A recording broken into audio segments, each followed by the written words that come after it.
Le circuit du XIXe siècle à Tours débute au départ de la rue du Mûrier. Ce circuit compte 6 km. C'est avec l'arrivée du chemin de fer au XIXe siècle que Tours va connaître une expansion territoriale importante. L'heure du réaménagement a sonné. À cette époque, les nouveaux quartiers se construisent le long des tout récents boulevards Heurteloup et Béranger. Ils se développent au sud de ces derniers. Au numéro 5 de la rue du Mûrier, nous avons vu déjà l'ancien musée du Gémail, dont la cour intérieure possède une construction du XIXe siècle, malheureusement inaccessible, mais très jolie. Il s'agit de l'hôtel Rimbaud, qui va être réaménagé en 12 logements. On tourne à droite dans la rue Brissonnet. La rue Brissonnet nous amène immédiatement à la place Plumereau. Comme nous la connaissons maintenant, nous ne nous y attardons pas et nous prenons en face la rue du Change.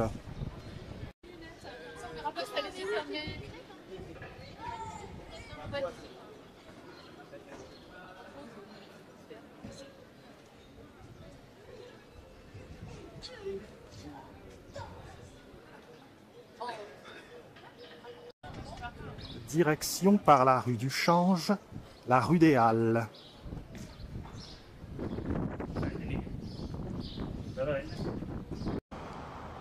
Parvenu rue des Halles, nous voici devant le dôme de la nouvelle basilique Saint-Martin, que nous avons déjà vu, mais que nous devons citer, puisqu'elle fait partie des édifices du XIXe siècle, sa construction ayant commencé en 1889. Elle fait même partie des édifices du XXe, sa construction a été terminée en 1902. On ne traîne pas dans ce quartier que nous avons déjà exploré, on tourne dans la rue Descartes. Au bout de la rue Descartes, la rue Néricault-des-Touches.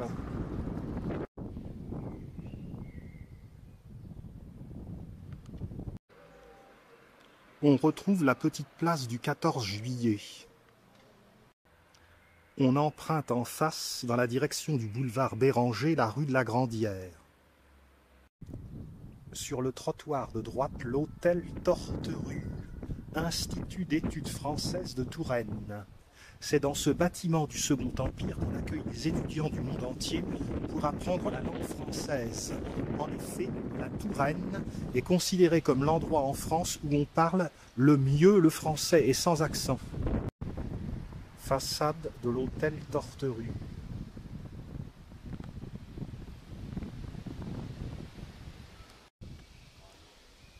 Cette façade peut être admirée depuis le square Sourdillon. Edmond Sourdillon, professeur d'histoire-géographie au lycée Descartes de Tours en 1888, fut fondateur de l'Institut de Touraine en 1912. On tourne à droite dans la rue de Clocheville. Rue Léonard de Vinci. Direction place Gaston Pailloux. Les bâtiments de la Banque de France. La place Gaston Pailloux. On aperçoit les halles de Tours. Nous allons contourner ces halles par la gauche.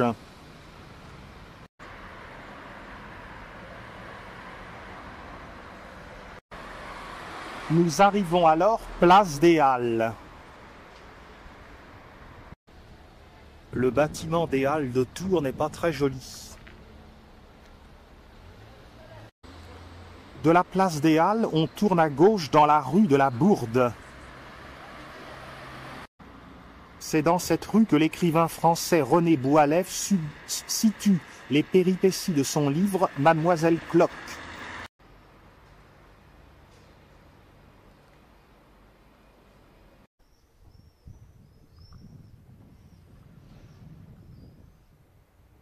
On poursuit vers la rue de la Cité-Mamme.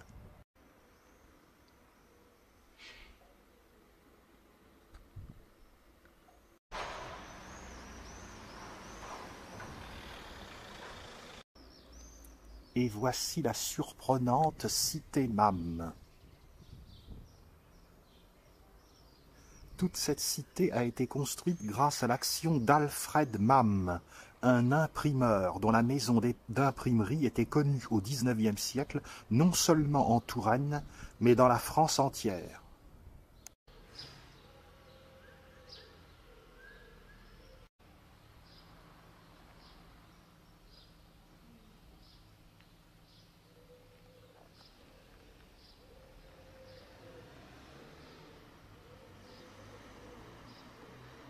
C'est un patron qui se préoccupait du sort de ses ouvriers.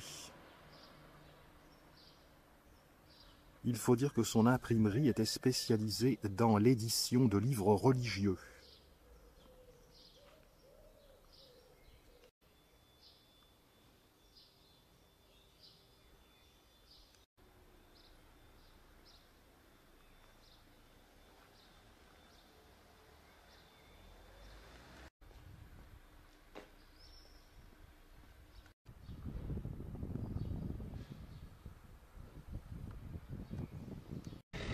On tourne à droite dans la rue Jules Charpentier pour rejoindre la place Saint-Éloi.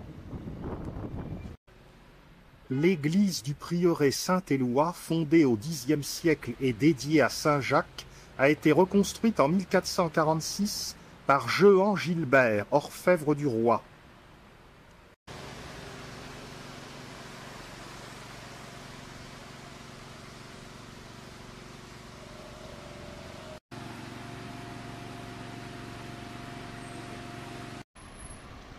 L'édifice abrite aujourd'hui les archives municipales de Tours. De la place Saint-Éloi, nous empruntons à présent le très arboré boulevard Béranger. Béranger est un célèbre poète et chansonnier du XIXe siècle. Le boulevard Béranger se poursuit par le boulevard Heurteloup. Et ces boulevards sont tracés sur les anciens remparts de Tours. Ils sont bordés d'hôtels particuliers construits par la bourgeoisie au XIXe siècle.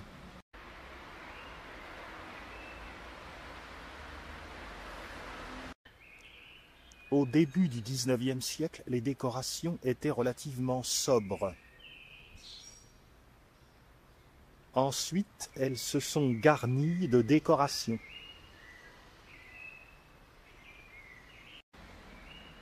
La construction de ces belles demeures s'est étalée grosso modo entre 1835 et 1915.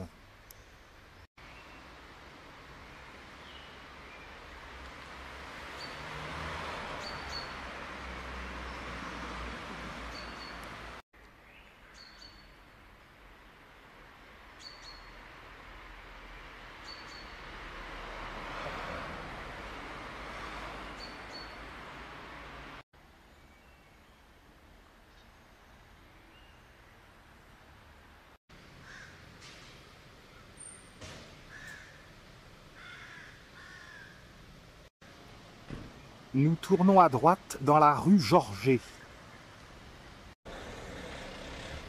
Nous allons voir le jardin des prébendes d'Oé. Au sud du noyau historique, nous sommes au cœur d'un quartier résidentiel tranquille.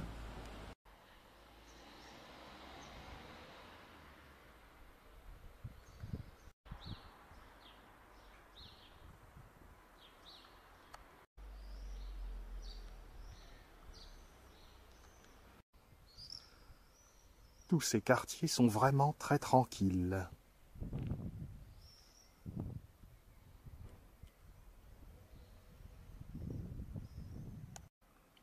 Au bout de la rue Georget, nous arrivons rue Roger Salingros, que nous allons emprunter sur la gauche pour arriver au jardin des prébendes d'Oé.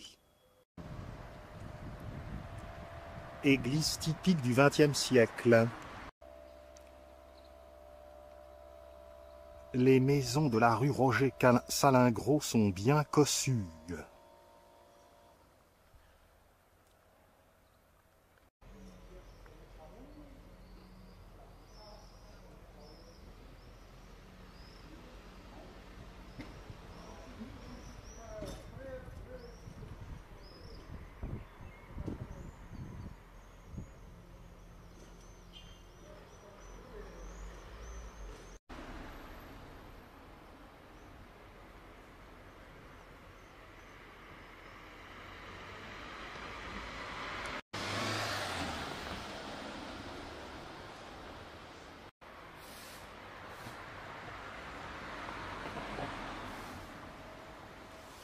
Toutes ces maisons entourent le jardin des prébendes d'Oé, qui compte 5 hectares.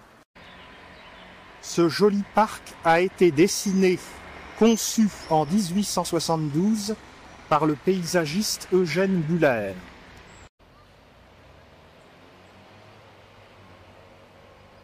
Ginkgo biloba, l'arbre aux 40 écus. Bambou.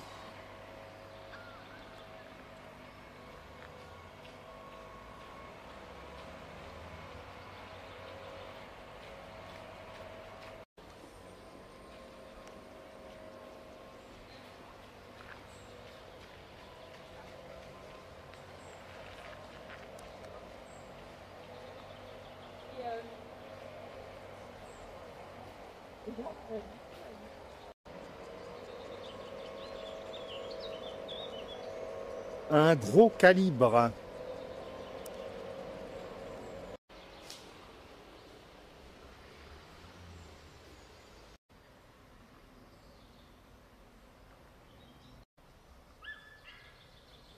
Le kiosque.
Sacrée grappe de rhododendron.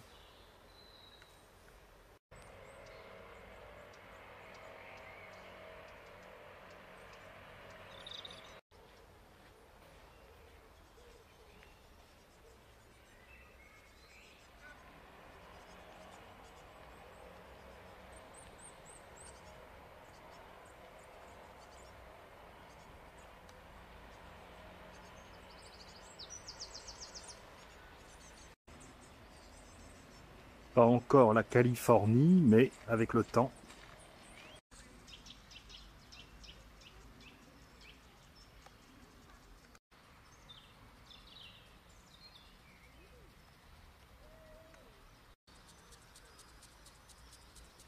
Comme s'il n'avait pas assez plu avec les seins de glace. Des cèdres du Liban.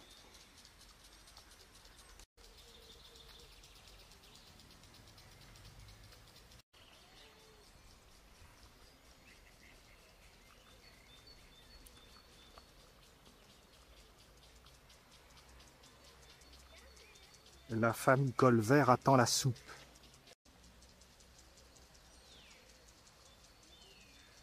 Racines aériennes pour permettre aux arbres de respirer.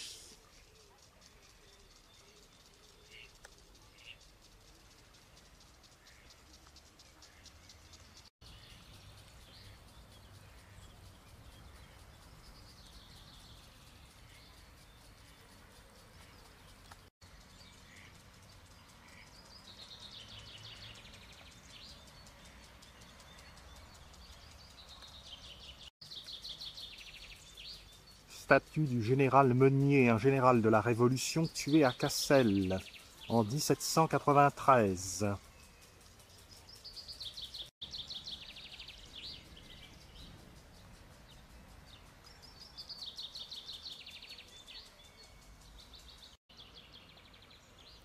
Voilà le vrai kiosque à musique. Il a tout de même plus fière allure que l'autre en bois. Le pont est barré.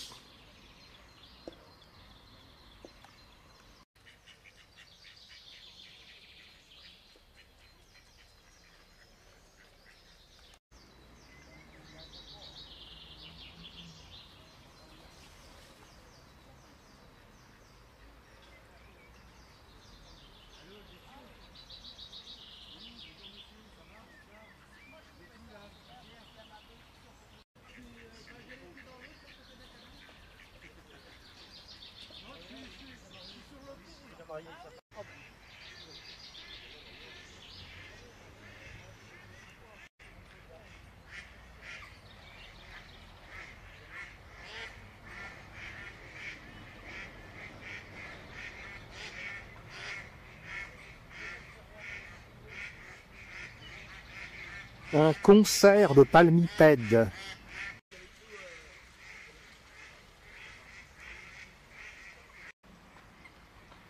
Gunera. Ressortons à présent du jardin des prébendes d'Oé. Il faut savoir que cet endroit était autrefois une zone marécageuse drainée par le ruisseau dit de l'Archevêque. Cet emplacement faisait partie des revenus ou prébendes appartenant au prévôt d'Oé, chanoine de Saint-Martin.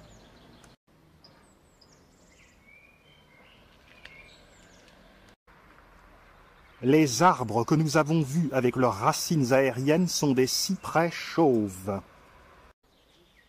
Revenons sur nos pas pour prendre à droite la rue Jehan-Fouquet.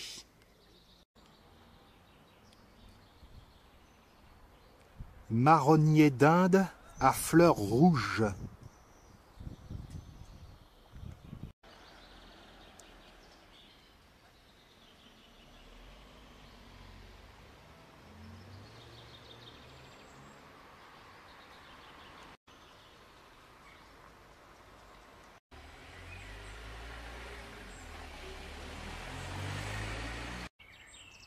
La rue Jehan-Fouquet nous ramène au boulevard Béranger.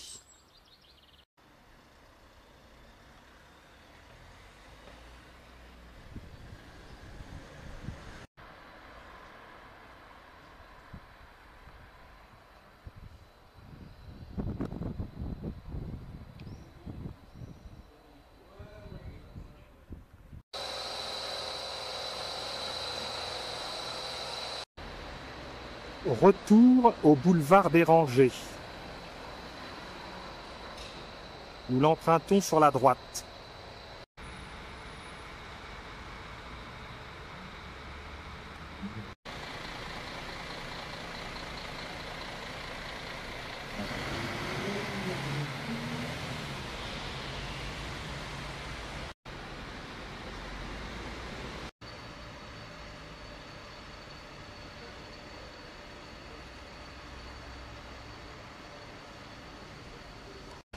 Au numéro 36, la Caisse d'épargne de Tours fut fondée en 1833.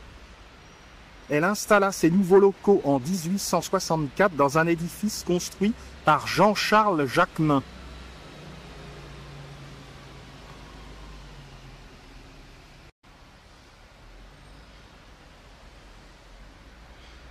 C'est ici, à l'extrémité est du boulevard Béranger, que se tient le mercredi matin et le samedi matin un grand marché aux plantes, fleurs et herbes aromatiques pour prouver que Tours est bien la capitale du jardin de la France.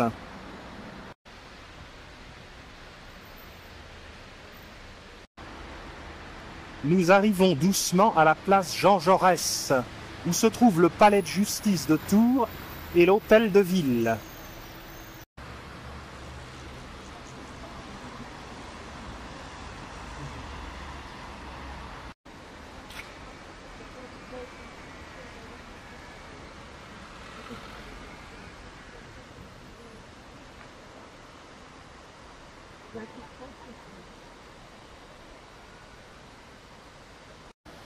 La place Jean Jaurès, également appelée place du Palais par les Tourangeaux, a été conçue en 1842. Elle a une forme de demi-lune.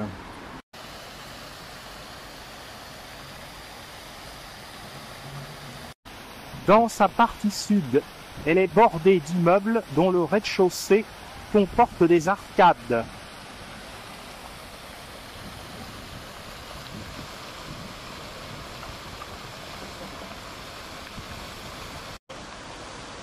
Le palais de justice a été construit en 1844 par l'architecte Jacquemin.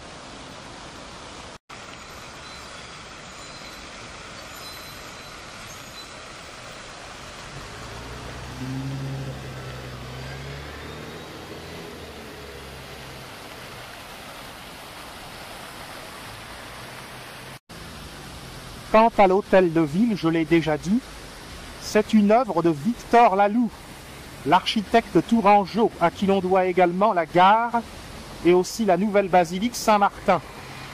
Début de la construction en 1896. La rue Nationale, ancienne rue Royale. Les Atlantes qui supportent le balcon sont l'œuvre du sculpteur tourangeau François Sicard.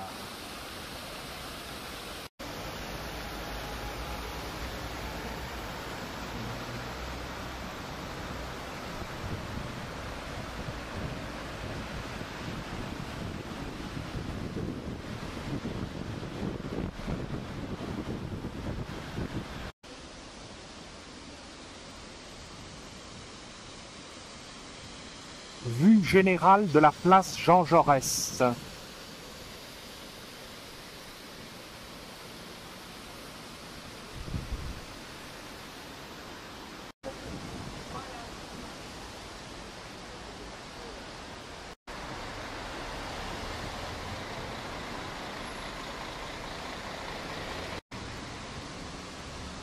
Vers l'est, le boulevard Béranger se poursuit par le boulevard Heurteloup. On se dirige alors vers la place du Général Leclerc, toute proche, où se trouve la gare SNCF.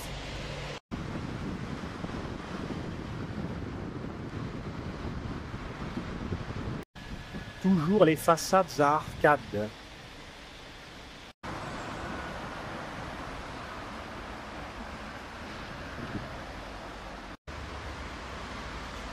Place du Général Leclerc se trouve donc cette gare SNCF, construite également dès 1896 par Victor Laloux, avec 2 travées, une pour les départs, une pour les arrivées. La façade est conçue de 2 grandes arches soutenues par 4 piles. Les sculpteurs Hugues et Injalbert ont réalisé les allégories de ville.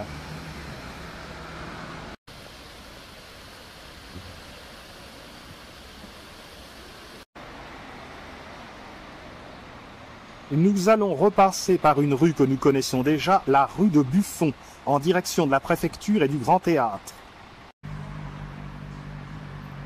À droite, rue de Buffon. La rue de Buffon se poursuit par la rue Corneille.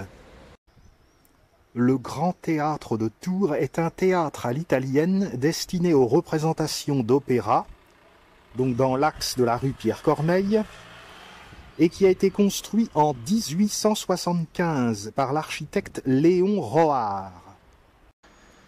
8 ans après son ouverture, en 1883, le Grand Théâtre a été dévasté par un incendie. L'intérieur a été reconstruit par le décorateur Jean Hardion.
Emblème de Tours.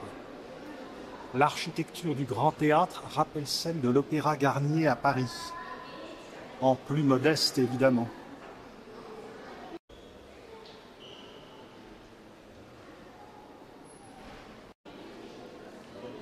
Regardez qui est là, le fondateur du Havre, François Ier, à son aise sur les bords de Loire.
Non, pas.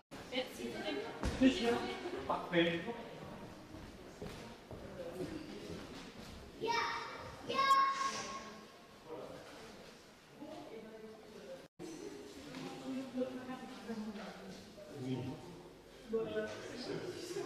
Ah oui.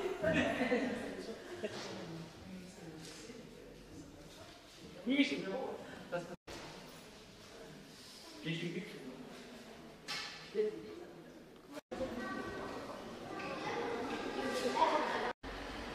On tourne à droite dans la rue de la Sellerie. Cette rue est très riche en boutiques d'antiquaires.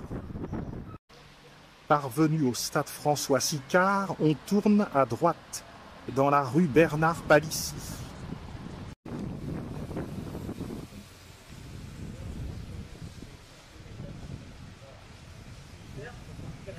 On revient boulevard Heurteloup.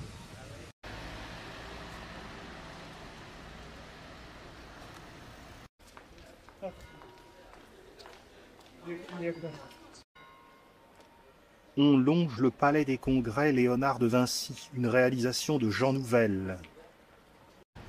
Retour à la place du Général Leclerc. Nous allons tourner à gauche dans le boulevard Nicolas Heurteloup, chirurgien militaire français mort en 1812.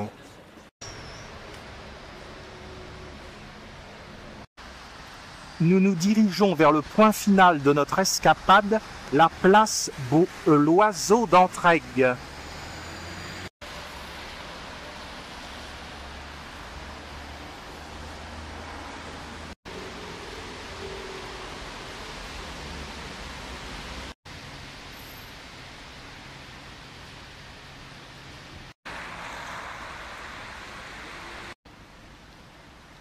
Un bel hôtel un peu décrépit.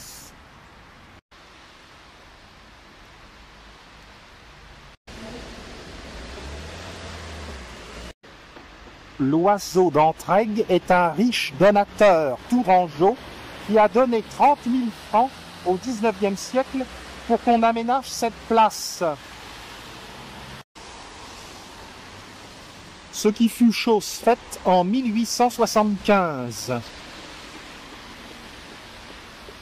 Avec notamment cette belle fontaine, imaginée par Doucet. Elle a été réalisée d'après un modèle en fonte.